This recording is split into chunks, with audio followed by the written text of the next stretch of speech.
Quando Edson Mello recebeu o alerta do banco no seu celular, dizendo que R$ 85 mil haviam desaparecido de sua conta em uma única transferência para Dubai, ele nunca imaginou que o responsável seria a pessoa que o criou desde criança. Mas não era um estranho roubando dele. Era alguém que ele levou para viagens, que ajudou a casar, que financiou o apartamento. Era seu próprio filho, Leonardo, criado sozinho após a morte da mãe quando ainda era pequeno. Mas antes de continuarmos, confira se você já está inscrito no canal e escreva nos comentários de onde você está assistindo este vídeo. Edson Mello tinha 61 anos quando tudo começou a desabar. Era terça-feira à tarde. Ele estava sentado na varanda de seu apartamento em São Paulo, tomando um café tranquilo depois de sair do trabalho. Tinha uma rotina simples. Acordava cedo. Ia para o escritório onde trabalhava como contador há mais de 30 anos, em uma empresa de distribuição de alimentos. Almoçava sempre no mesmo restaurante próximo do trabalho. Voltar para casa por volta das 7 da noite. Nesse dia específico, tudo seguia o padrão quando o telefone vibrou. A notificação era do banco. Saldo movimentado. Transação realizada. R$ 85 mil. Destino Dubai. A primeira coisa que Edson fez foi fechar a notificação, achando que era um erro. Um sistema defeituoso mandando aviso errado. Mas o pânico começou a tomar conta quando ele viu que não era notificação. Era realidade. Abriu o aplicativo bancário com dedos que começavam a tremer. O saldo que deveria mostrar seus economias de vida toda de trabalho honesto, agora mostrava números que não faziam sentido.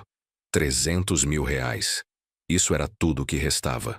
De 4.300.000 para apenas 300 mil. 85 mil. Em uma transação para Dubai. Edson respirou fundo, fechou os olhos e fez exatamente o que qualquer pessoa com 40 anos de experiência em contabilidade faria. Parou de pensar com o coração e começou a pensar com a cabeça. Pegou papel e caneta. Precisava listar o que sabia e o que precisava descobrir. Primeiro, quando foi a transação? Verificou. Fazia apenas 6 horas. Segundo, para onde foi exatamente? Dubai. Terceira pergunta mais importante. Como alguém conseguiu fazer uma transferência de R$ 85 mil de sua conta sem ele autorizar? Seu banco exigia dupla autenticação para movimentações acima de R$ 10 mil. Senha, código enviado para o celular e às vezes até videochamada para confirmar. Era praticamente impossível alguém fazer uma transferência assim sem acesso a informações muito pessoais. Edson passou a próxima hora ligando para o banco, explicando para 3 atendentes diferentes que ele não tinha autorizado aquela transferência. A quarta atendente, que conseguiu entender a gravidade do assunto, finalmente disse algo que congelou o corpo dele. Segundo nossos registros, a transação foi autorizada com sucesso. Senha correta, código de verificação correto e até uma videochamada de confirmação realizada à tarde. O gerente vai querer falar com você pessoalmente amanhã. É algo muito sério. Edson desligou o telefone e simplesmente ficou olhando para o horizonte de São Paulo, processando o que tinha acabado de descobrir. Depois de desligar do banco, Edson sentou no sofá e deixou o tempo passar. Minutos se transformaram em horas.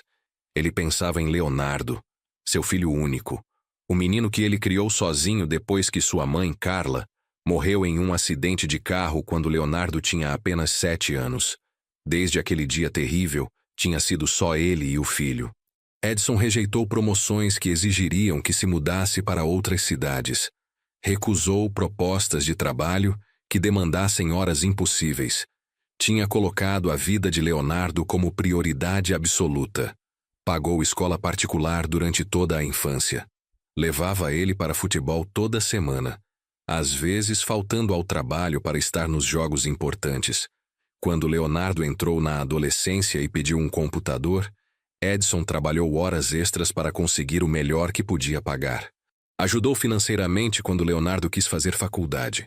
Deu dinheiro quando o filho precisava de ajuda para alugar um apartamento. Fez um empréstimo no banco para dar de presente na formatura de Leonardo na faculdade. E agora, tudo isso tinha resultado em um roubo de 85 mil reais. Edson se levantou e foi até seu escritório pequeno. Abriu um armário onde guardava documentos importantes. Procurava algo específico. Encontrou uma pasta cheia de papéis. Extratos bancários, recibos, documentos. Começou a pensar quando alguém poderia ter copiado seus dados. 6 meses atrás? 1 ano? Quanto tempo levaria para preparar algo assim?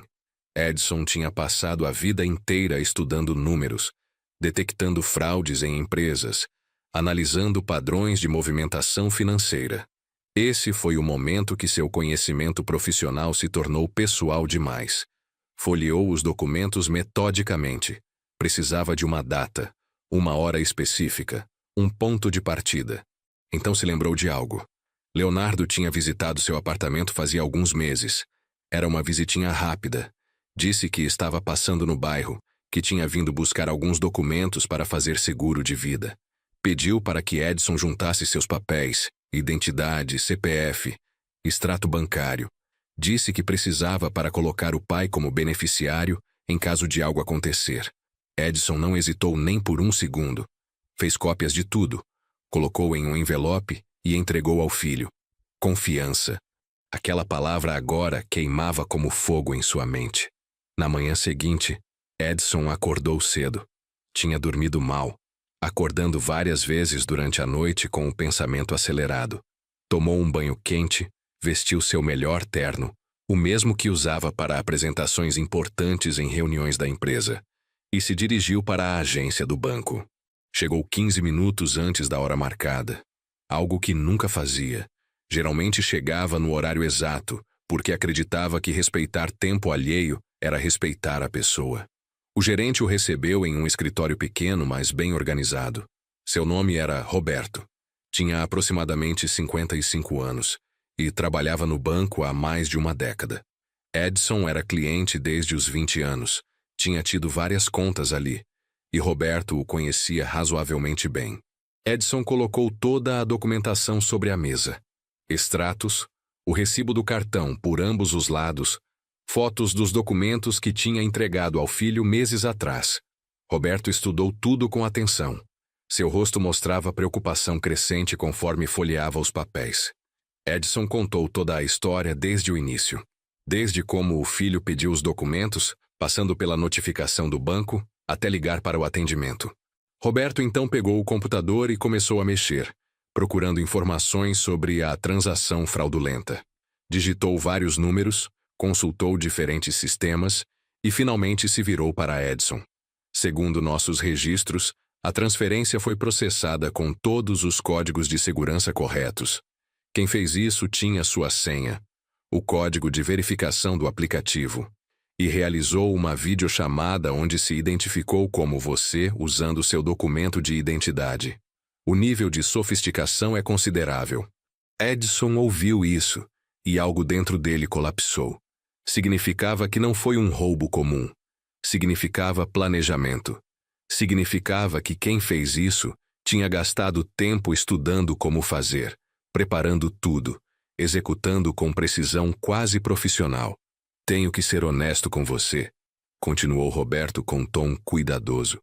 Se você compartilhou voluntariamente esses dados com alguém, mesmo que enganado, legalmente a responsabilidade fica em uma zona cinzenta. O banco investigará, mas você precisará provar que foi enganado deliberadamente. Edson sentiu o chão desaparecer sob seus pés. O que Roberto estava dizendo era que ele poderia ser responsabilizado pelo seu próprio roubo, que a confiança que tinha colocado em seu filho podia se tornar negligência legal. Nos dias seguintes, Edson recebeu uma carta do banco informando que havia iniciado investigação formal. Segundo o documento, levaria entre 60 e 90 dias para ser concluída. Nesse período, sua conta seria parcialmente bloqueada, permitindo apenas saques limitados para despesas essenciais. Edson leu a carta 3 vezes. 60 a 90 dias. Nesse período, ele precisava pagar aluguel, contas, comida. Precisava viver.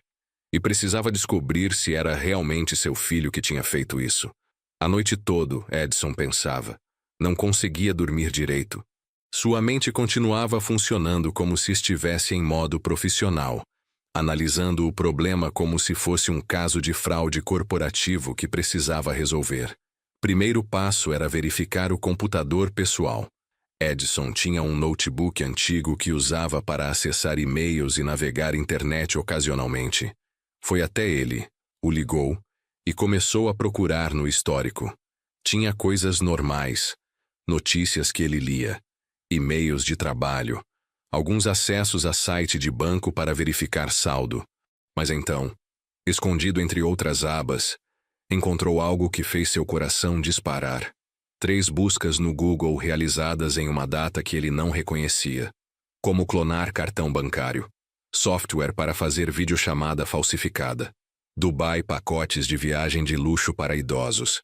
Edson capturou cada uma das imagens. Suas mãos tremiam enquanto fazia screenshots de cada página. Isso prova premeditação, pensou. Alguém estudou como fazer isso. Alguém pesquisou onde seria o destino. Alguém planejou tudo isso com calma, sem pressa. E essa pessoa tinha acesso a seu computador. Edson então começou a lembrar. Leonardo visitava frequentemente. Às vezes dizia que precisava usar o Wi-Fi porque o celular não funcionava bem, ou que o computador dele estava quebrado e precisava de um empréstimo do notebook do pai por algumas horas. Edson se levantou e começou a andar pela casa. Seu cérebro funcionava agora em overdrive profissional, reunindo informações, conectando pontos, vendo o quadro geral. Precisava de uma linha do tempo. Precisava saber quando tudo começou. Precisava de provas. E principalmente precisava confirmar que era realmente Leonardo que tinha feito isso, porque uma parte dele ainda estava esperando que fosse um erro, que houvesse alguma explicação racional que não envolvesse seu filho o roubando. Edson decidiu não confrontar Leonardo imediatamente. Precisava pensar estrategicamente. Se fosse confrontá-lo sem ter todas as provas em mão, o filho teria a chance de destruir evidências, criar histórias, desaparecer. Como contador, Edson sabia que a melhor estratégia em casos de fraude era reunir toda a informação primeiro, documentar tudo, e apenas então agir. Ligou para Leonardo e tentou soar normal, como se nada tivesse acontecido. Oi, filho, tudo bem? Há quanto tempo não nos vemos? Será que você conseguia ir na minha casa esse fim de semana para a gente almoçar junto? Queria conversar sobre algumas coisas. Leonardo respondeu com entusiasmo. Claro, pai. Que legal. Tem algum problema? Edson respirou fundo. Não, nada não, só saudade mesmo. Vamos combinar domingo às 12 do meio-dia. Combinado. Edson passou os dias até domingo preparando tudo mentalmente. Precisava entender por que seu filho tinha feito isso. Qual era o objetivo do roubo?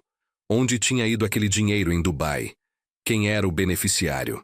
Precisava de respostas que nem tinha certeza de que Leonardo teria disponibilidade de dar. No domingo de manhã, Edson fez uma faxina rápida no apartamento. Preparou um almoço simples. Nada de especial porque não queria levantar suspeitas. Leonardo chegou pontualmente ao meio-dia. Tinha 28 anos. Era formado em administração. Trabalhava em uma consultoria de marketing digital. Era um rapaz que tinha crescido bem, que tinha recebido boa educação, que tinha oportunidades de vida. Abraçaram como sempre faziam, com naturalidade. Edson estudava seu rosto procurando por sinais. Culpa? Medo? Nada. Leonardo parecia completamente normal. Comeram almoço conversando sobre coisas comuns. O trabalho de Leonardo, a saúde de Edson, futebol, nada de especial. Depois do almoço, quando estavam tomando café, Edson começou. Filho, você tem estado bem financeiramente? Tudo em dia com suas contas? Leonardo respondeu com uma risada. Tudo certo, pai. Por que pergunta?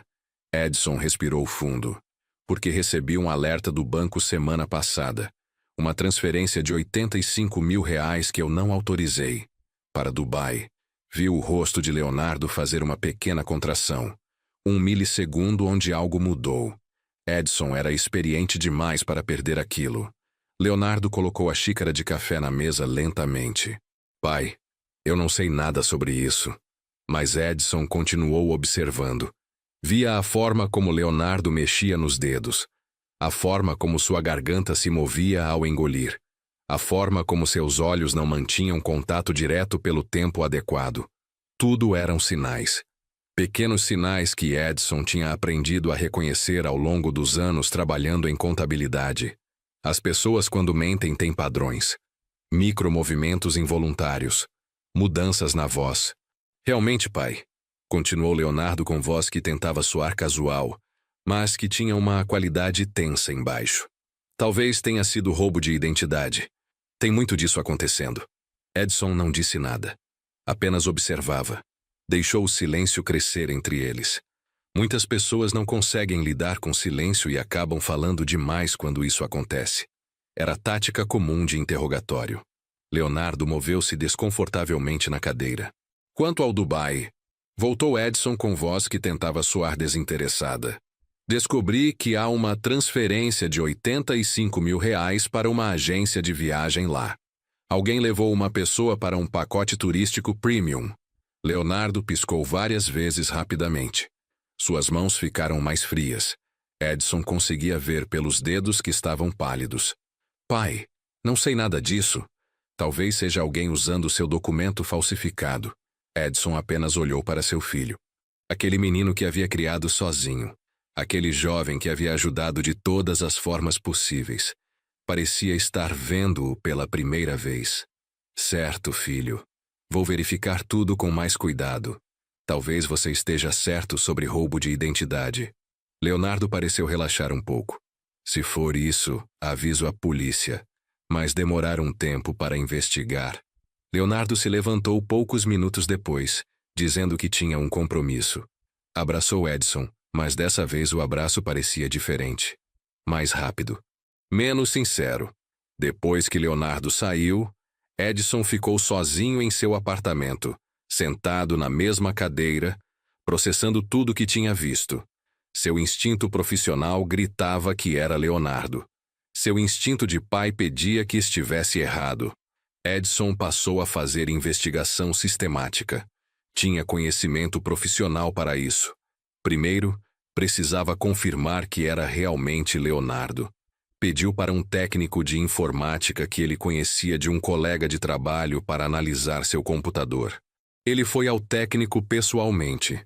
Explicou que suspeitava de roubo de identidade e deixou o notebook com ele. 3 dias depois, recebeu uma ligação. Encontrei algo interessante, disse o técnico ao telefone. Alguém logou em seu computador em várias ocasiões nos últimos meses, sempre de um dispositivo diferente. Sempre quando você não estava em casa. Tentei rastrear os endereços IP, mas a pessoa usava rede de proteção. Porém, consegui recuperar cookies de navegador. Em um deles estava salva uma videochamada do banco com seu rosto. Exceto que não era exatamente seu rosto. Edson pediu para o técnico enviar as imagens.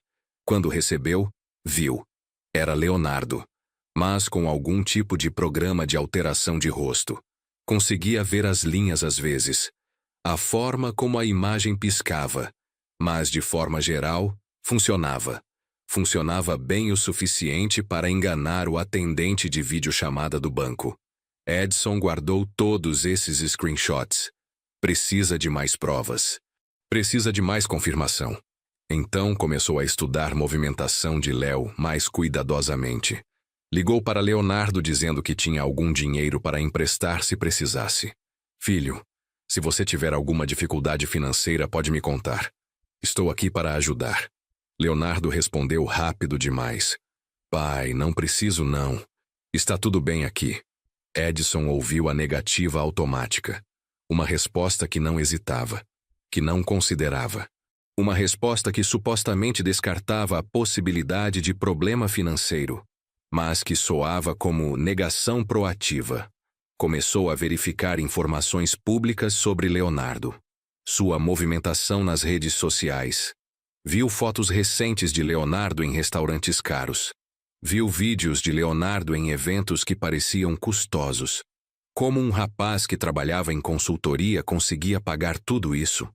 Consultou recordes de telefone antigos. Descobriu que Leonardo tinha visitado o apartamento de Edson precisamente 2 semanas antes da transferência fraudulenta. E, segundo o histórico de acesso do Wi-Fi, tinha passado mais de 2 horas ali quando Edson estava no trabalho. Edson decidiu que era hora de envolver as autoridades. Não poderia fazer isso sozinho. Precisava do sistema legal, de investigadores profissionais, de força policial. Ligou para a delegacia mais próxima de seu bairro e agendou um atendimento. Levou consigo toda a documentação, extratos bancários, screenshots do computador, imagens da tentativa de rosto falsificado na videochamada. Tudo. Um delegado chamado Marcelo o atendeu. Tinha aproximadamente 50 anos. Parecia entediado, como se tivesse visto centenas de casos similares. Edson começou a contar sua história. O delegado ouvia enquanto preenchia um formulário. 85 mil reais? Isso é valor considerável. E você acha que é seu filho? Edson mostrou todas as provas. Os screenshots, os registros, o histórico do computador, o padrão de visitas ao apartamento. Olha, disse o delegado depois de revisar tudo. Vamos precisar investigar formalmente. Vou pedir para a análise técnica da transação. Mas preciso saber, vocês têm relação familiar, certo? Pai e filho? Sim, respondeu Edson. Isso complica as coisas legalmente. Muitas vezes, em casos de crime dentro da família, o próprio acusado consegue uma defesa afirmando que tinha consentimento. O delegado observou Edson por um momento. Mas você tem provas que pediu informação pessoal sob falso pretexto? Sim, disse Edson. Ele disse que era para seguro de vida, que eu seria beneficiário. Pedi para ele vir buscar meus documentos e fiz cópias de tudo. Mostrei que Edson tinha sido enganado, não negligente. O delegado assentiu lentamente. Tudo bem. Vou iniciar processo de investigação. Vai levar algum tempo. Você recebeu a notificação de investigação do banco também? Sim. Ambas estão acontecendo em paralelo, então. Nos meses seguintes, Edson entrou em uma rotina estranha. Continuava vindo para o trabalho como sempre tinha feito. Fazia suas tarefas profissionais. Recebia seu salário. Pagava suas contas. Mas interiormente, passava por algo que nunca tinha experimentado antes. Dúvida. Questionamento. Uma sensação de que talvez tivesse criado mal seu filho. Que talvez tivesse perdido algo ao longo do caminho na paternidade. Seus colegas de trabalho não sabiam o que estava acontecendo. Para eles, Edson continuava sendo o mesmo homem diligente, profissional, que chegava no horário, fazia seu trabalho e ia para casa. Ninguém via os momentos onde ele se sentava em seu escritório pequeno e simplesmente chorava. Ninguém via quando ele abria arquivo mental, com lembrança de Leonardo como criança, tentando entender quando as coisas tinham começado a dar errado. Tinha havido sinais? Edson passava horas pensando nisso. Leonardo tinha tido períodos onde queria mais coisas do que Edson conseguia dar. Roupas caras, gadgets novos, viagens. Edson sempre tentava proporcionar o máximo que conseguia, mas nunca era o suficiente. Tinha perdido alguma coisa? Tinha perdido a oportunidade de ensinar ao filho que nem tudo na vida podia ser comprado? Mas depois Edson se lembrava que Leonardo tinha tudo o que precisava. Tinha educação boa. Tinha oportunidades. Tinha um pai que o amava e trabalhava duro para oferecer condições. O que mais poderia ter feito? Onde tinha fracassado? Essas perguntas atormentavam Edson à noite quando não conseguia dormir. O banco, enquanto isso, continuava sua investigação. Javier, o gerente, mandava atualizações ocasionais para Edson. Eles estavam rastreando a transação internacionalmente. Precisavam de evidência de clonação de cartão, confirmação da videochamada falsificada, padrão de acesso à conta. Disse Javier em uma de suas ligações. Levará mais alguns meses. Mas está ficando claro que foi alguém com conhecimento técnico considerável. 2 meses depois que Edson foi à polícia, Leonardo ligou. Sua voz soava diferente. Edson percebeu imediatamente. Pai, podemos conversar? Tem algo que preciso contar. Edson sentiu seu coração disparar. Isso era o momento que ele tinha estado esperando. A confissão? A admissão?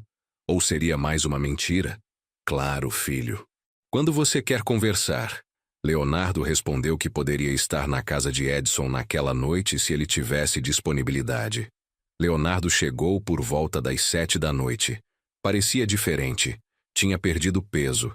Seus olhos tinham aquele brilho de quem não dorme bem. Seu corpo tinha a postura de quem carrega algo pesado. Sentaram-se no sofá da sala. Edson esperou que Leonardo falasse primeiro. Leonardo respirou fundo várias vezes. Pai, eu preciso contar o que realmente aconteceu. Aquele dinheiro. Eu fiz. Edson ouviu as palavras que tinha imaginado por tantos meses. A confissão. Leonardo continuou falando. Explicou sobre a pressão que sentia. Sobre o fato de que seu trabalho em consultoria não pagava o suficiente para manter o estilo de vida que queria. Sobre como tinha visto amigos da faculdade ficando ricos em startups, enquanto ele continuava tendo que comprar coisas usadas. Sobre como tinha começado a pesquisar formas de ganhar dinheiro fácil. E encontrei na internet, continuou Leonardo com voz que tremia, um tutorial sobre como clonar cartão de crédito. Parecia fácil. Parecia que era possível fazer. Pensei que seria rápido, que conseguiria dinheiro, que ninguém ia descobrir. Peguei seus documentos quando vim aqui aquele dia. Copiei tudo. Estudei como funcionava. Baixei programas na internet. Consegui fazer videochamada falsificada.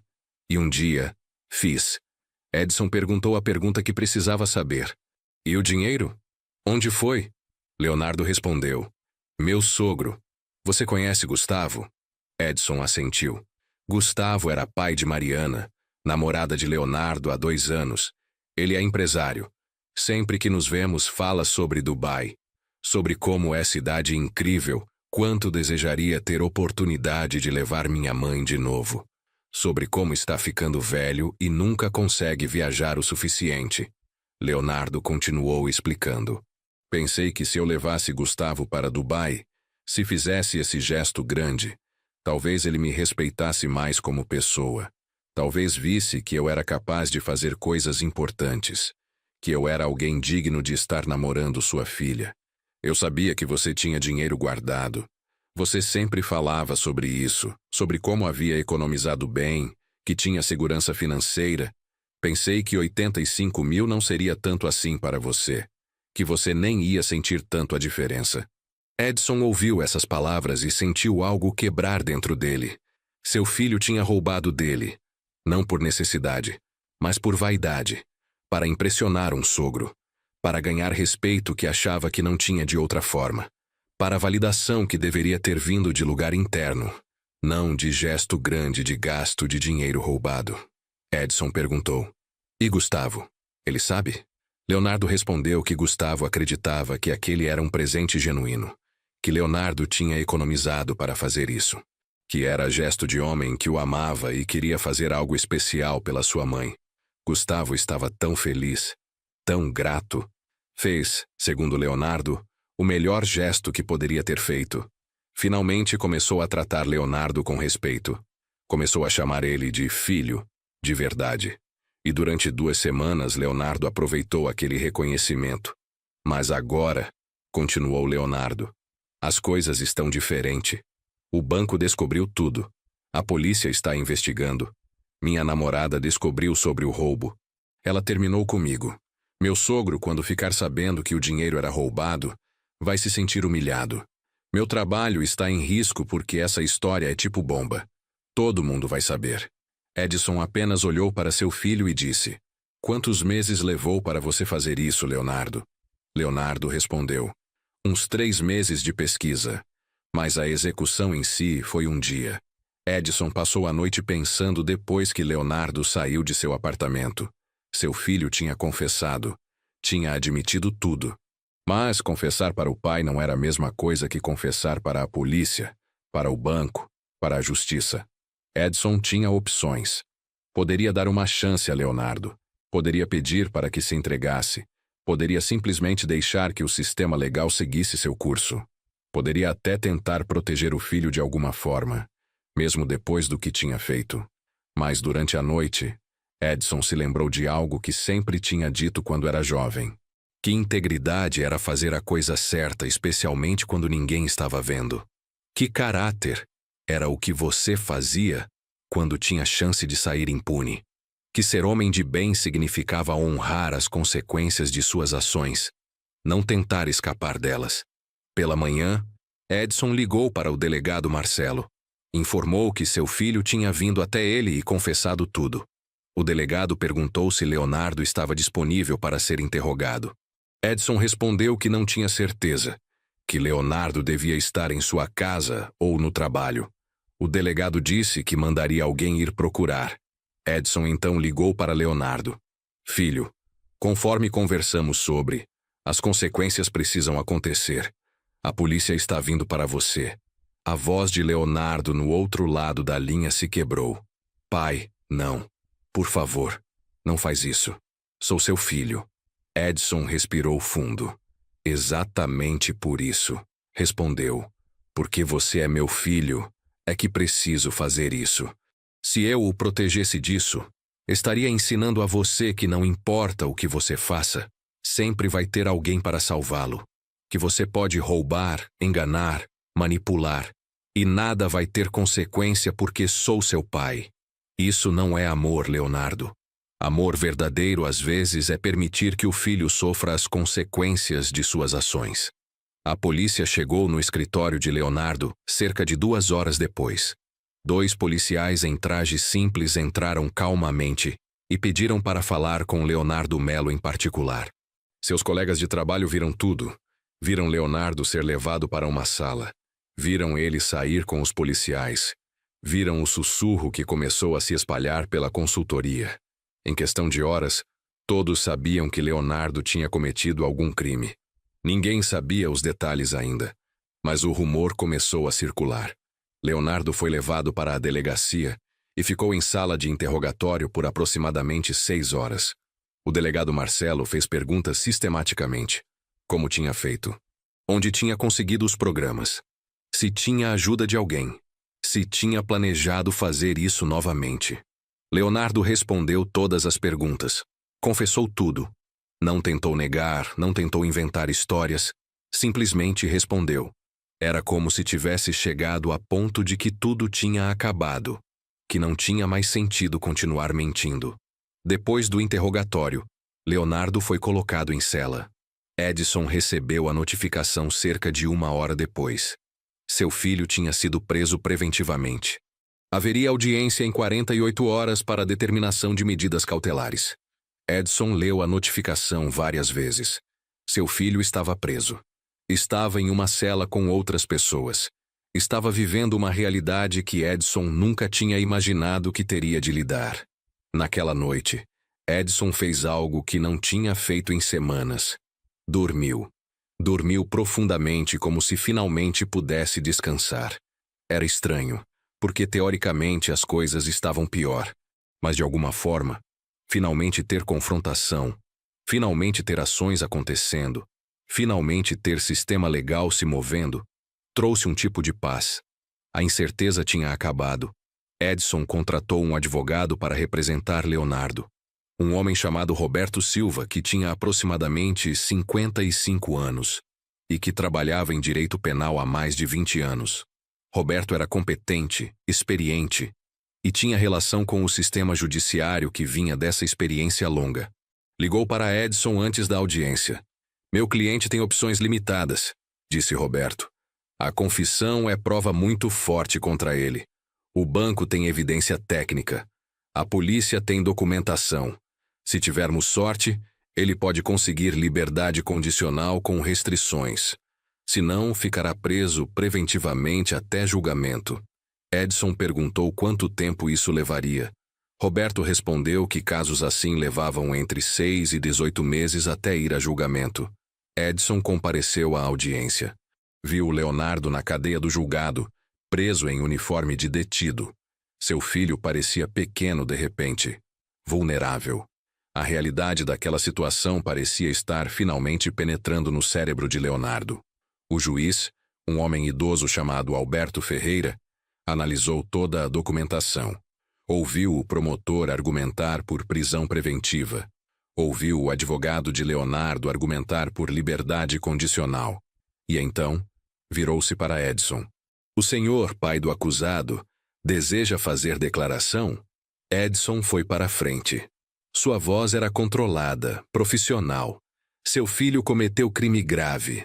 Não vou minimizar isso. Ele roubou de mim, de sua própria família, e mentiu sistematicamente. Mas preciso dizer também que ele confessou voluntariamente, que está arrependido de forma que parece genuína, que está disposto a enfrentar consequências de suas ações. O juiz assentiu enquanto Edson falava. Depois que Edson terminou, o juiz se recostou em sua cadeira. Este é caso delicado. Crime foi cometido. Métodos sofisticados foram usados. Houve premeditação clara.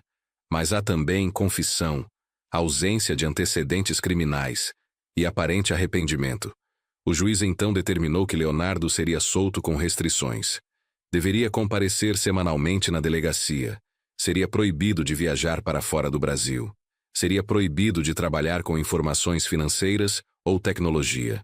E haveria tornozeleira eletrônica. Leonardo sairia da delegacia, mas não teria liberdade completa. Seria confinado eletrônico. Edson viu seu filho ser levado para tirar a tornozeleira. Viu Leonardo sair da delegacia várias horas depois.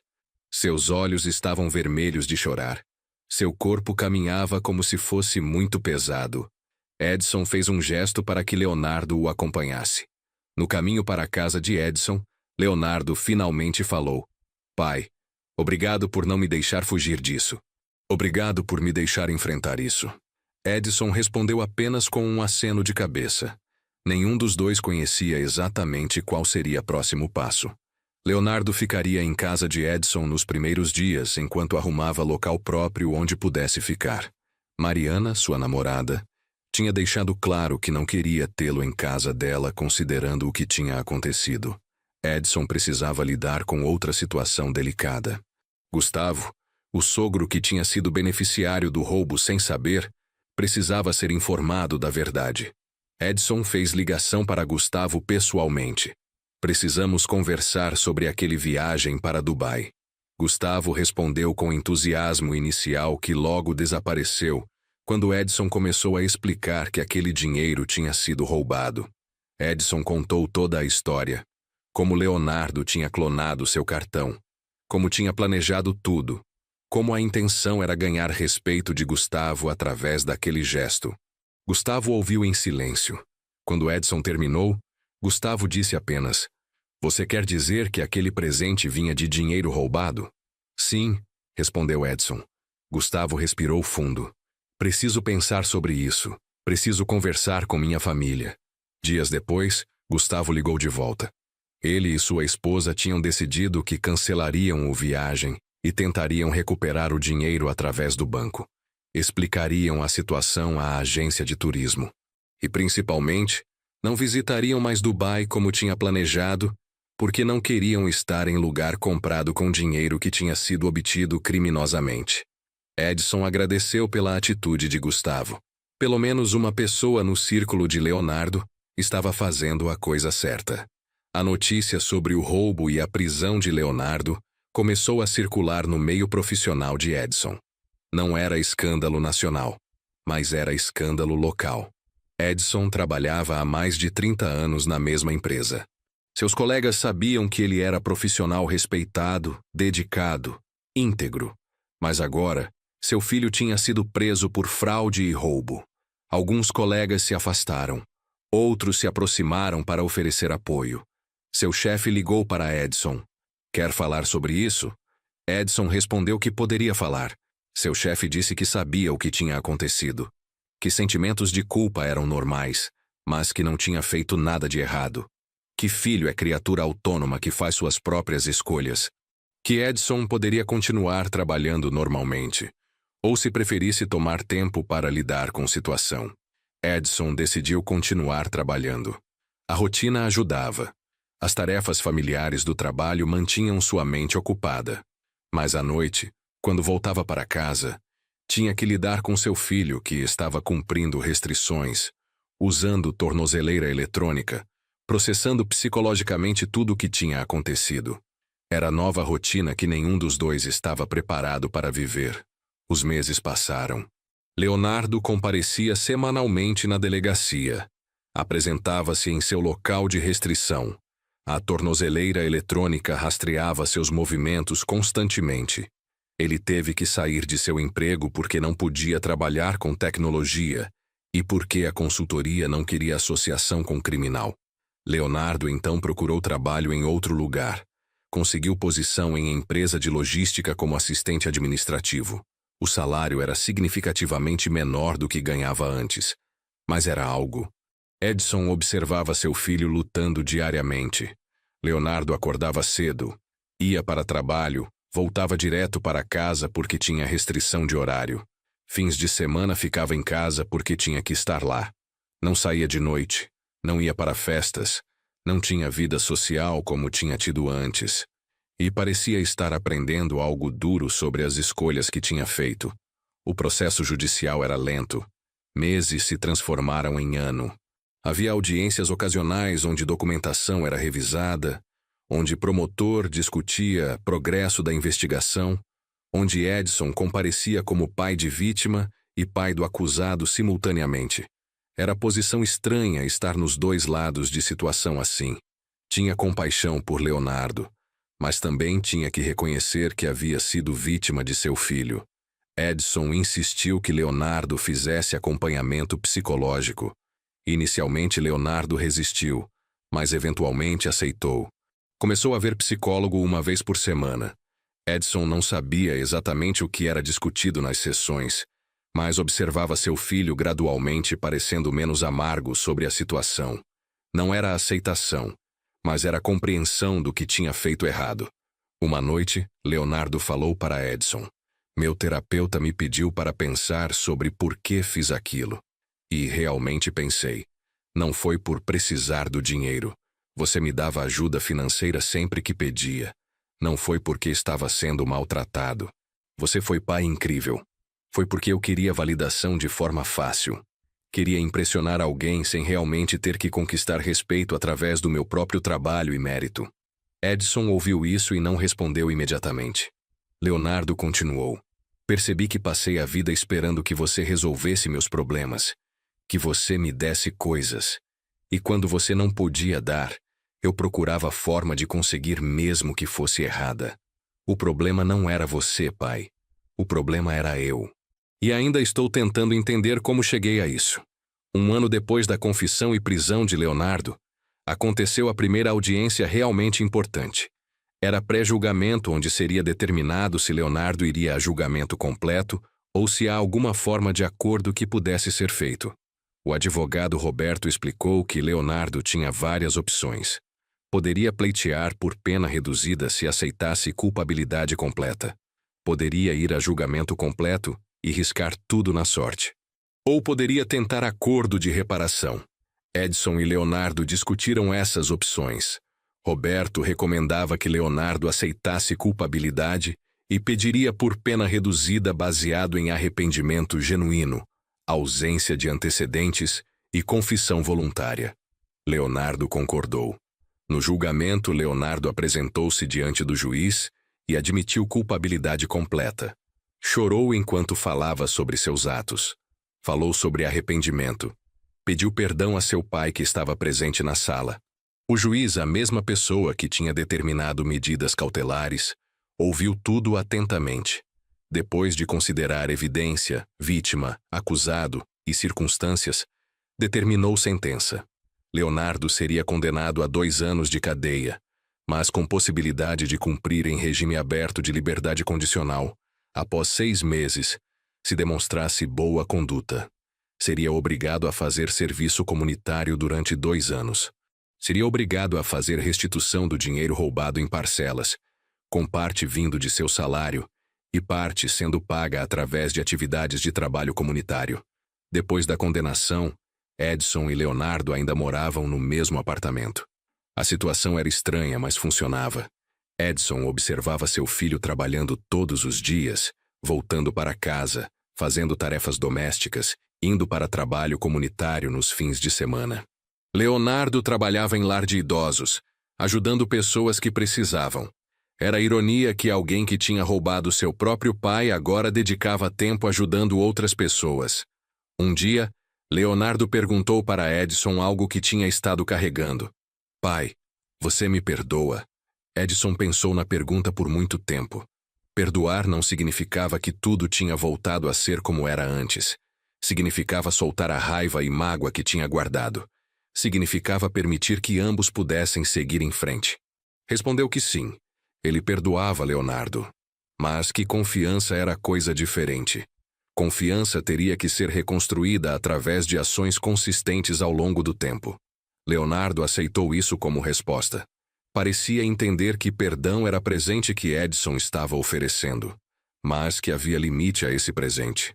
Edson explicitou que Leonardo teria que fazer restituição completa de todo o dinheiro, que teria que continuar com terapia, que teria que provar através de suas ações que tinha realmente mudado.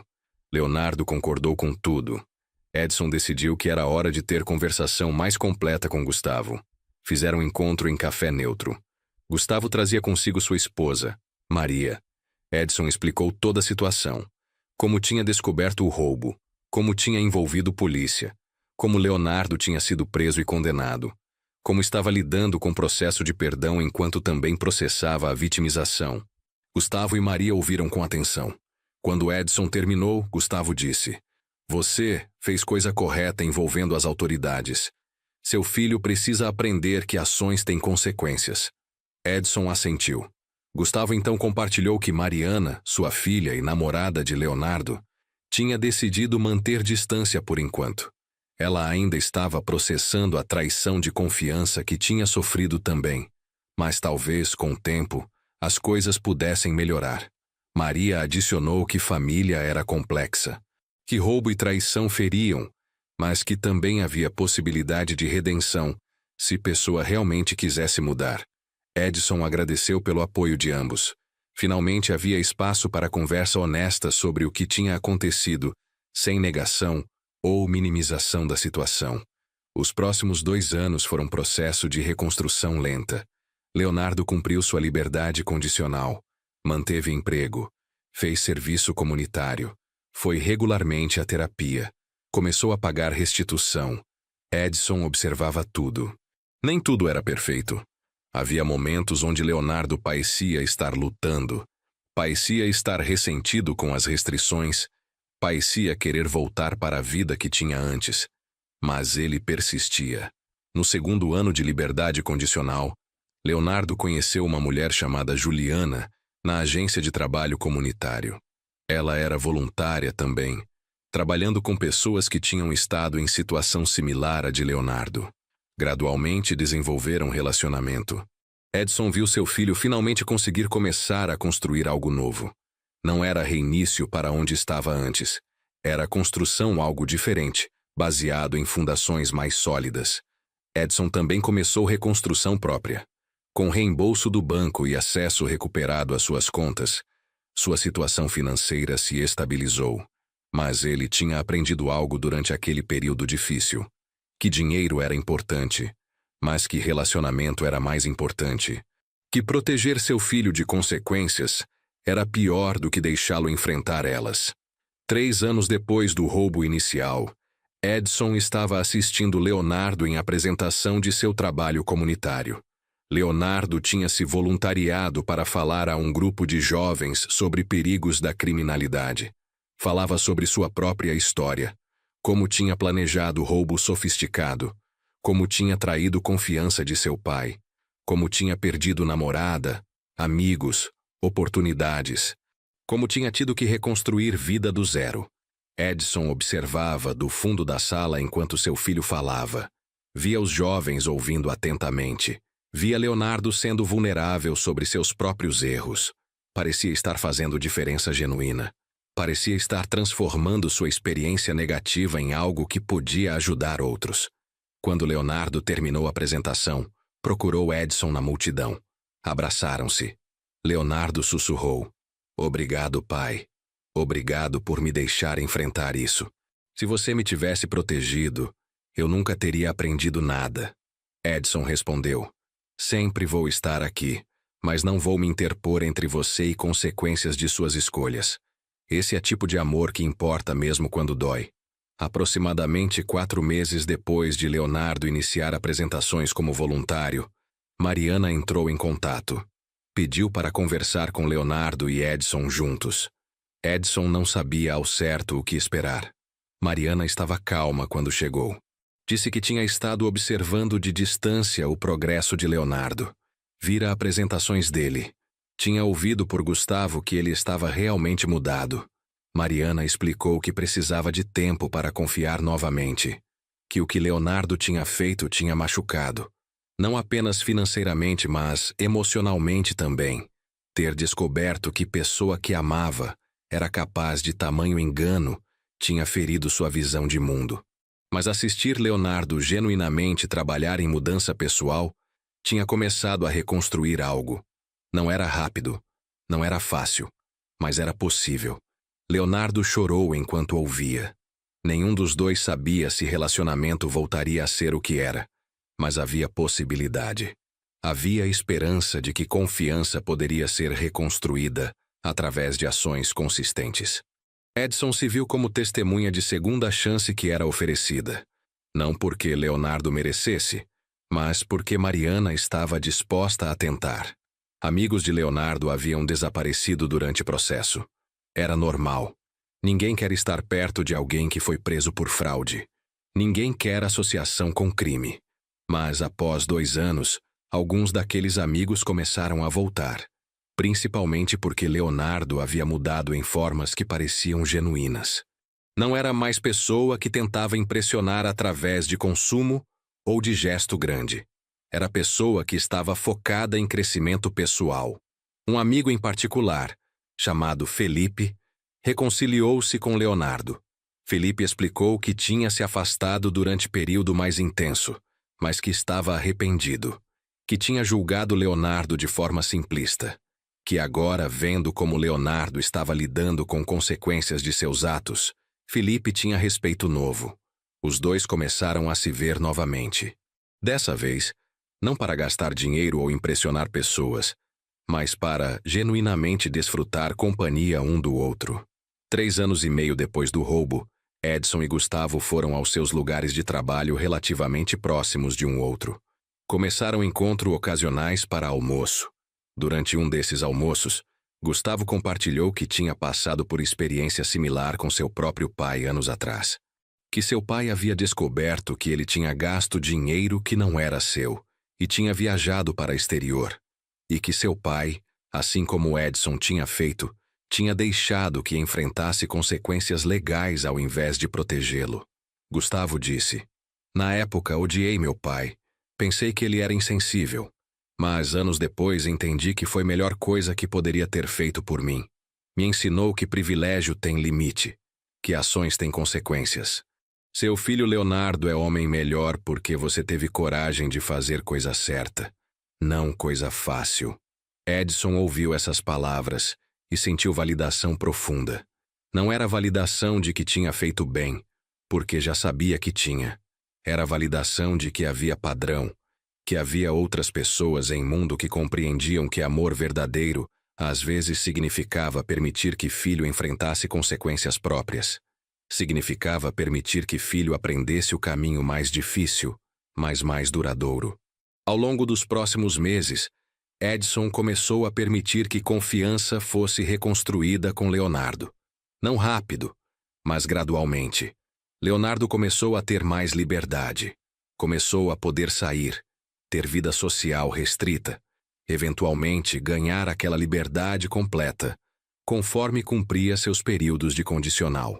Edson não o vigiava constantemente, mas também deixava claro que confiança era coisa conquistada através de ações, não simplesmente dada porque eram pai e filho. Leonardo compreendeu isso. Parecia estar genuinamente grato pela oportunidade. Parecia estar aproveitando essa segunda chance com sinceridade. Seu trabalho na empresa de logística evoluiu para a posição melhor. Seu trabalho voluntário continuava. Seus pagamentos de restituição estavam em dia. Sua relacionamento com Mariana estava se reconstruindo lentamente, mas firmemente. Edson, por sua parte, tinha seu próprio processo de cura. Tinha ciência de que havia contribuído, de alguma forma, para o ambiente onde Leonardo se sentia entitled, onde filho achava que sempre haveria resgate financeiro. Não era culpa de Edson completamente, mas havia lição ali. Lição sobre como proteger filhos demais podia ser prejudicial. Como permitir que experimentassem dificuldade era essencial para crescimento. Página 29. Liberdade condicional. Termina 4 anos após o roubo inicial. A liberdade condicional de Leonardo foi finalizada. Ele compareceu numa última vez na delegacia para formalidades finais. A tornozeleira eletrônica foi removida. Tecnicamente, Leonardo era novamente cidadão completo sem restrições legais. Era dia importante. Marcava fim de um capítulo e possível início de outro. Edson e Leonardo celebraram isso de forma simples. Jantaram juntos, conversaram sobre futuro. Leonardo falou sobre planos de propor para Mariana. De talvez tentar voltar para a consultoria de alguma forma, tendo aprendido sobre consequências de atalhos. De continuar trabalho voluntário porque tinha descoberto que era satisfatório ajudar outras pessoas. Edson ouviu isso tudo e viu o homem onde tinha visto adolescente egoísta. Não que Leonardo tivesse alcançado perfeição, mas havia transformação real. Havia crescimento que não teria acontecido sem as dificuldades, sem as consequências. Sem permitir que caísse completamente antes de oferecer suporte. Após a liberdade condicional ser finalizada, Edson e Leonardo tiveram conversa que era meses a vir. Sentaram-se na varanda de apartamento de Edson em fim de tarde de verão. O pôr do sol era bonito, do tipo que fazia pessoas pararem para apreciar. Pai, disse Leonardo, quero que você saiba que compreendo completamente o que você fez. Por que deixou que eu enfrentasse isso? Por que não me protegeu de consequências?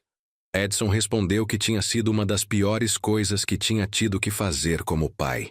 Que cada dia durante esses 4 anos tinha havido vontade de simplesmente resolver tudo, de usar dinheiro ou conexões para fazer problema desaparecer. Mas sabia que seria a coisa errada a fazer. Leonardo assentiu.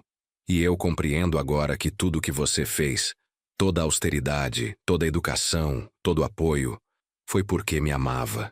Que traição minha foi tão dolorosa para você não apenas porque tinha roubado seu dinheiro, mas porque tinha roubado sua confiança. Tinha enganado o homem que tinha dado tudo por mim. Edson sentiu lágrimas nos olhos enquanto ouvia seu filho finalmente compreender plenamente o peso de que tinha feito. Isso era tipo de compreensão que não poderia ter vindo de punição pura. Vinha de vivência real de consequências, de tempo, de trabalho duro em reconstrução, de oportunidade de ver pai que o amava pessoalmente, lutando enquanto o deixava enfrentar suas próprias lutas. 2 meses depois dessa conversa, Leonardo propôs para Mariana. Ela aceitou. Edson foi testemunha no casamento que ocorreu 6 meses depois. Via seu filho trocando votos com mulher que havia dado segunda chance. Havia outras pessoas na plateia também. Gustavo e Maria.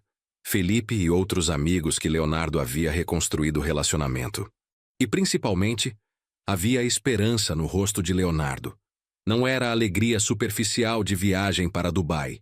Era a alegria sólida de ter vivido através de dificuldade e ter emergido melhor do outro lado. Edson dançou na festa, conversou com convidados e em um momento seu filho o procurou. Leonardo abraçou seu pai com força. Obrigado, pai. Por tudo. Edson respondeu. Sempre. Sempre vou estar aqui. Não para resolver seus problemas, mas para te apoiar enquanto você os resolve. Isso é que significa ser seu pai. 5 anos após aquele terrível alerta do banco, Edson estava em casa de Leonardo e Mariana. Pequena casa que tinham comprado juntos, com hipoteca que Leonardo estava pagando através de trabalho honesto. Não era casa luxuosa, mas era deles. Era construído sobre fundações de integridade e trabalho duro. Edson sentou na varanda traseira enquanto Leonardo preparava churrasco. Sua neta, primeira filha de Leonardo e Mariana, dormia em carrinho próximo. Ela tinha apenas 2 meses. Edson a observava com um sentimento de paz. Não havia raiva mais. Não havia ressentimento. Havia a aceitação de que vida é complexa, que pessoas cometem erros, que há possibilidade de redenção se a pessoa realmente quiser mudar. Leonardo veio sentar-se ao lado de Edson. Pai, posso te fazer pergunta? Claro, respondeu Edson. Como você sabia que deixar eu enfrentar tudo isso era a coisa certa de fazer? Edson pensou na pergunta. Respondeu. Não sabia. Mas sabia que a alternativa, que era protegê-lo de qualquer forma possível, seria você criar homem que não aprenderia que ações têm consequências. Que você nunca desenvolveria a característica de responsabilidade genuína. Que roubar seu pai e achar que poderia sair impune era terrível lição de caráter. Leonardo assentiu lentamente. Eu tenho medo de que minha filha cometa erros assim quando crescer, confessou. Edson respondeu que era esperado. Que pai quer proteger filho de dor? Mas que às vezes maior dádiva que pode dar é permitir que criança aprenda através de experiência, que falhe às vezes, que enfrente consequências, e que você estará lá para suportar enquanto isso acontece, mas não para resgatar. Na empresa onde Edson trabalhava, sua história tinha circulado, não como escândalo, mas como história de integridade. De homem que teve oportunidade de cobrir crime cometido por seu filho, de minimizá-lo, de usar seu conhecimento para protegê-lo e que optou por fazer coisa certa ao invés. Alguns colegas têm discutido com Edson quando eram em privado. Um colega em particular, homem chamado Carlos que tinha filha jovem, conversou com Edson. Disse que tinha ouvido história e que tinha admiração pelo que Edson fez. Que era difícil para ele imaginar fazer mesmo se encontrasse situação similar. Edson respondeu que era realmente difícil, que foram alguns dos piores anos de sua vida, mas que sabia, olhando para filho agora, que teria sido pior permitir que Leonardo acreditasse que poderia roubar e sair impune. Carlos agradeceu pela honestidade. Disse que ia levar isso em consideração enquanto criava sua filha.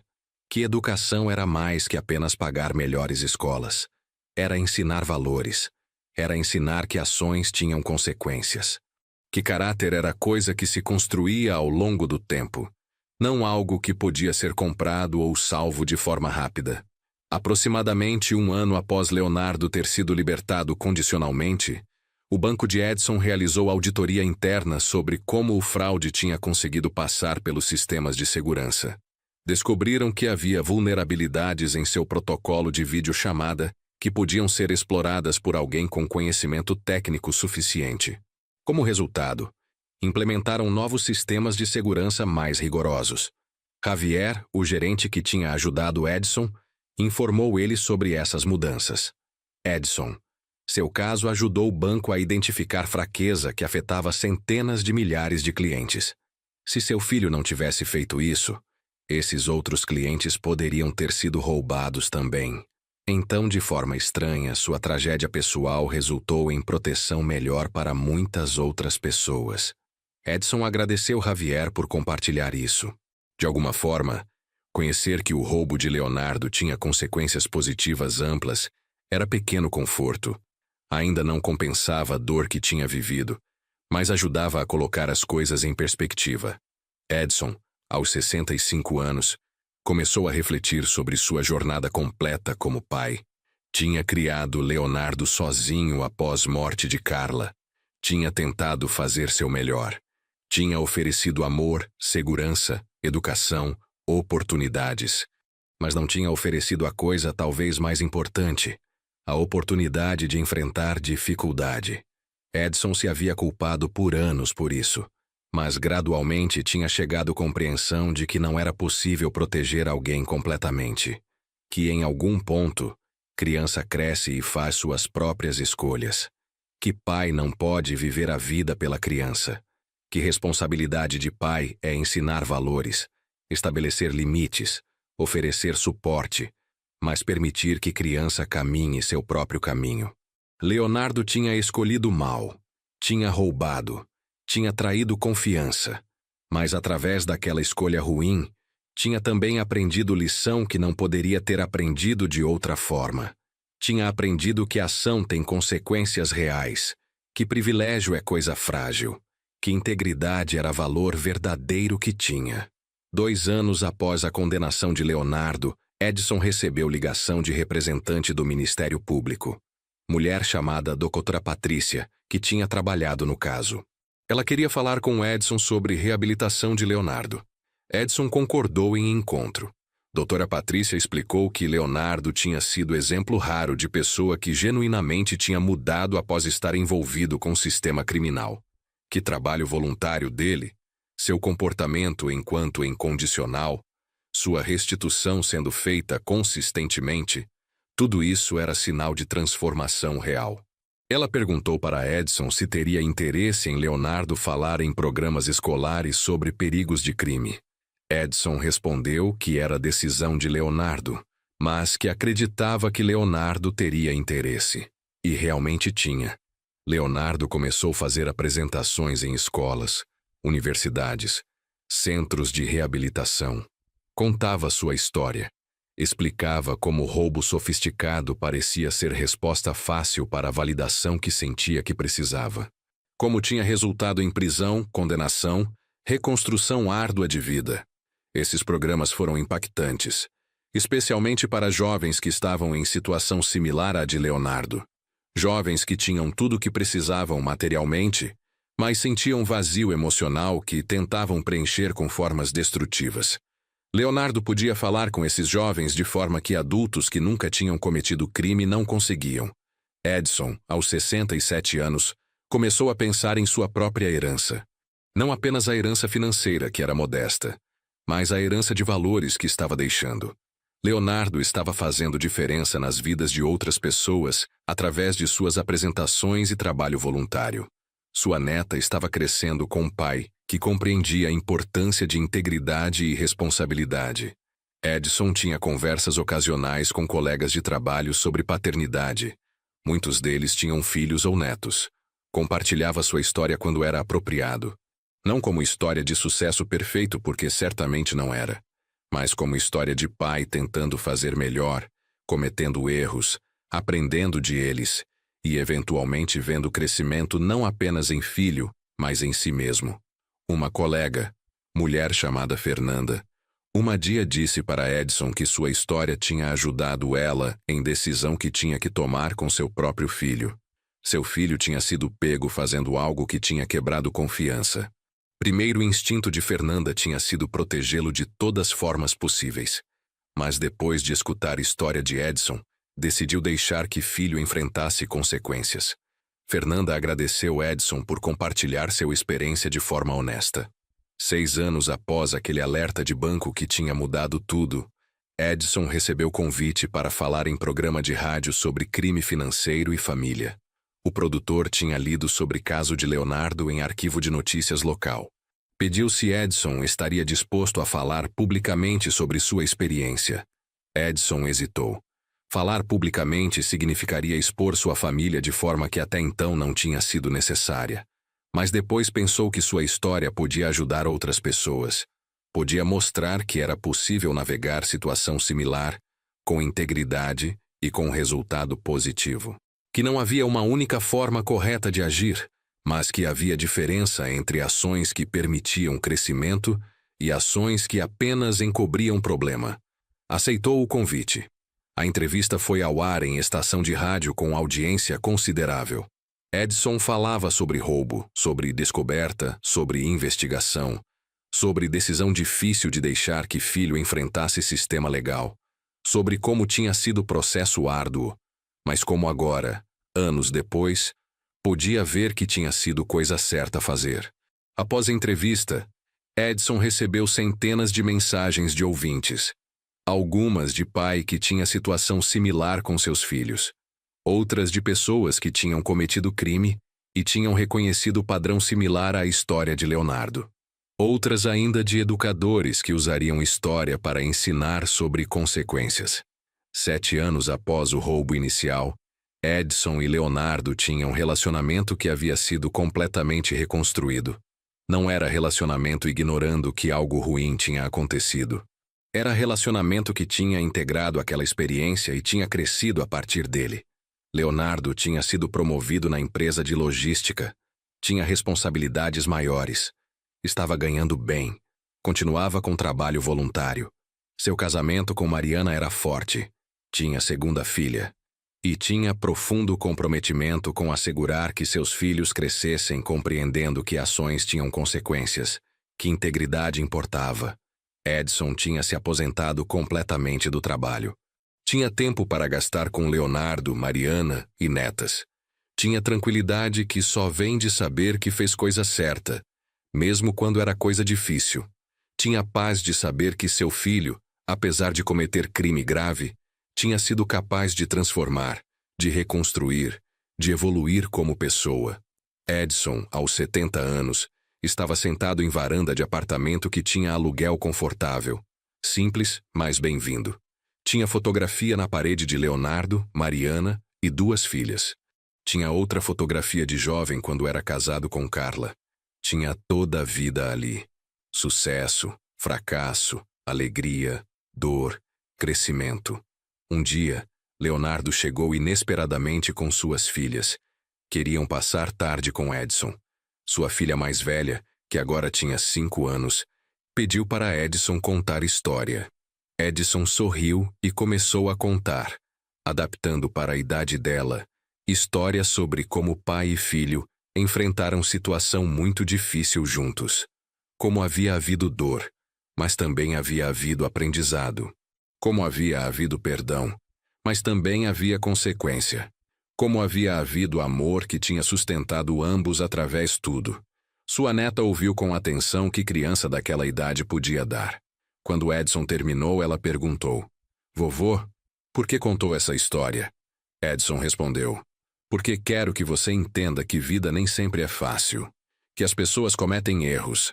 Que às vezes consequências de nossos erros são muito difíceis de lidar.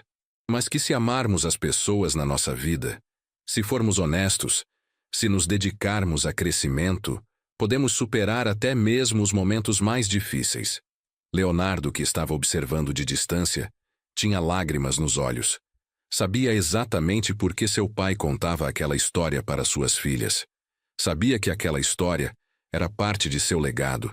Sabia que seu pai estava tentando assegurar que próxima geração entendesse lições que ele havia aprendido. Quando Leonardo, Mariana e filhas saíram naquela noite, Edson ficou em varanda vendo o pôr do sol. Pensava em Carla, que nunca tinha visto esse desfecho. Pensava em Leonardo, o menino que tinha criado sozinho, que tinha se tornado o homem que havia cometido erro grave, mas que havia emergido melhor. Pensava em como vida era complexa, como não havia finais perfeitos, como havia apenas dias que você fazia seu melhor com a informação que tinha. E Edson se permitiu sorrir. Não porque tudo tinha sido fácil, mas porque tinha enfrentado dificuldade com integridade, porque tinha amado seu filho o suficiente para deixá-lo sofrer, e porque, visto de onde estava agora, podia dizer com honestidade que tinha sido correto.